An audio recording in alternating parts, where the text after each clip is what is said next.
ఈరోజు జరుగుతున్న రెండవ match Punjab Kings versus Chennai Super Kings. Toss ఓడి బ్యాటింగ్కి దిగిన పంజాబ్ కింగ్స్ మొదట బ్యాటింగ్ ఆడిన ప్రియాంశ్ ఆర్య 103 పరుగులు అద్భుతంగా బ్యాటింగ్ చేశాడు. 42 బంతుల్లో 7 ఫోర్లు 9 సిక్సర్లతో అద్భుతంగా రాణించాడు. ప్రభ సిమ్రాన్ 0కే అవుట్ అయి నిరాశపరిచాడు.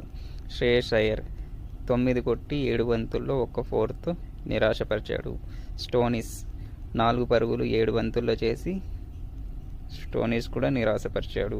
నెహాల్ వడేరా 9 పరుగులు 7 బంతుల్లో 1 సిక్సర్ కొట్టి తను కూడా అవుట్ అయ్యాడు.